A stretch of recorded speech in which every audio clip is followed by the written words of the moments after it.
In the time when the tree of knowledge was planted, all things were given form. Even the deep waters of the darkness below and the vaults of the darkness above took shape and form, and many elder gods were born of them. Of these gods, whose names are oft forgotten, there was Karak. Karak was not great upon his formation. In truth, he was small. He crawled around in the darkness of the abyss, but unlike his brothers and sisters, he knew himself and he knew the abyss. So blessed and cursed by awareness, he felt pain and loneliness and looked beyond the depths, but the thought of the light and the shade of the tree pained him more. Existence was pain, and he would have no part of it. It would be better to not exist. It would be better for all things not to exist. Upon this vow, he consumed his brothers and sisters and grew strong on their essences. This act, this first sin of Karak, caused him greater pain as he himself grew greater. He grew blind by his pain. So great was his spite and so absolute his hate that he cursed the creation and its creator, and vowed to destroy the tree and all that it supported in its branches and roots. He clawed his way up to his throne on the bones of his fellow gods in those dark aeons. Many other gods born of the darkness below died in these times, or chose to leave those shadowed realms to work within creation. Those that remained grew old and powerful, but they were bound in subjugation under Karak.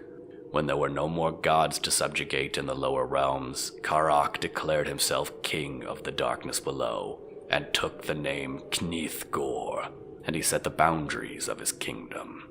This kingdom he built to bring utter despair to those who lived among the tree and its roots and branches, to share his pain with all of creation as he destroyed it. He diverted many souls to his realm, delivering pain untold upon them as they were stayed from their true rest. With the borders of his realm set down, the king declared his war. His servants, and there were many, those birthed of the darkness below or those that had fallen to the king's service, surged out of his kingdom, and there was war with creation. This war continues to this day, and shall not end until the end of all things. Of the gods the king is subjugated, Sana was considered to be the wisest and most beautiful. She had not remained in the king's realm willingly, but her escape had been prevented by circumstance. She obeyed the king with her words, but not with her soul, and for this goodness she is mourned. With the war declared, the king took Sana by force, and lay with her for 7 days and 7 nights, until the mother of those beneath us was broken beneath the king. When this was completed, he rose in her blood and was from then on known as Shormaush Urdal, the Scarlet King. 7 children were born of Sana, 7 daughters of the Scarlet King emerging from her broken womb. The king saw this, and took them by force to be his brides. Upon the 7 brides, the king put 7 seals, so that they may never die as Sana had died. With them, the king gave rise to 7 ranks of abominations, 7 orders of leviathans, who became his most beloved servants, who march at the front of his war. Of the 7, this can be said. The first bride was Ativik. She was beloved of the king, though her children were few. For her loyalty, her children were made wise above all others, and knew well the ways of war. By their hands they guided the war and led to victory. Her seal was Vaduk, dominion. For just as she sought dominion, so she was dominated. The second bride was Agor. A great hole was rent in her soul that she could not fill, and so she despaired and wept.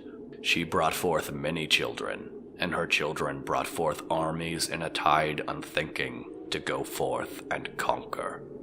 Her seal was Kaifan, longing, for neither the king nor her children could provide what she sought. The third bride was Adistat. She had a great hatred of her sisters and brought ruin upon all she surveyed, and blasphemed upon sacred ground. Her children ride out to declare the triumph of the king, drowning battlefields in blood and ash, spreading pestilence and fear in their wake. Her seal was Heshum, desolation, for she was wiped bare and the furrows of her soul were salted. The fourth bride was Azib. She was vast and powerful, and terrible to behold, taking the form of a great beast.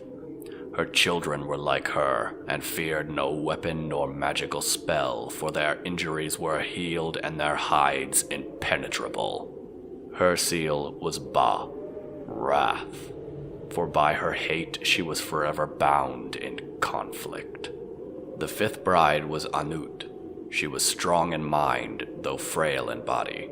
Her children were wise in the ways of magic and created great destruction. But because of their power, the king had them crippled so that they might not rise up against him. Her seal was Nur, lack, for her thirst and the thirst of her children was never quenched. The sixth bride was Atalif. She spoke not and held herself private. Her children could change their faces and move about unseen and walk among creation unknown. They opened ways between worlds and made way for the war to spread. Her seal was Ushek, hidden, for she was lost in shadow. The seventh bride was Ahabat. She was the smallest and weakest of the seven, but she was not broken utterly by the king, and was horrified by her state. Her children walked on two legs and were mighty hunters and heroes. She taught them in secret, hoping that they might destroy the children of her sisters and overthrow the king. They are few, and they have failed. Her seal was Yokib, hope, for she was doomed to know of what she could not achieve. The seven brides sealed forever. The legions of their children spread out and added their strength to the war. Worlds that had resisted the dark gods of the king fell under the weight of ceaseless assault. The roots of the tree rotted, festered with the king's spawn. The ways became treacherous and poisoned, to where travel could only be made by the blessed, the brave, and the mad. The king's realm grew fat with damned souls, and the places of rest waned in strength. Few souls managed to escape that fate, but even in death many still fought. Many gods fell to the service of the king. The grinding machinery of the factory, who consumed all, lent its mindless strength in blood and steel. The king on the gallows, he who was hung, tore at the tree's knowledge from within. The prince of many faces warped the wills of mortals, and Moloch the Horned One brought forth their shame. Many more whose names have been erased also served. The king's many mortal servants recreated the establishment of his line in living effigy. It shall not be said that the king was unopposed in his conquests. Many gods and heroes among mortals struck back at the invasions of their worlds, serving under countless banners. But they fell in time, and their ages are past, and they are as blood and dust. The king and his armies approach the taproots, the center worlds. In all his wrath, and all his hate, and all his spite, he reaches out to corrupt and consume and destroy. Even now his presence is felt. Time slips away. The brass goddess is broken. The serpent has fled. The heroes are gone. The children of Ahabet have been slaughtered to the last. The king's servants are already here, making straight the path for his arrival. With this arrival the tree shall die, and all creation shall die with it. High above, the brothers of death watch the war unfold, hovering over the depths, as they always have. They know the outcome of the war, for they are the end of all things, but they do not speak of it. There is little more to be said.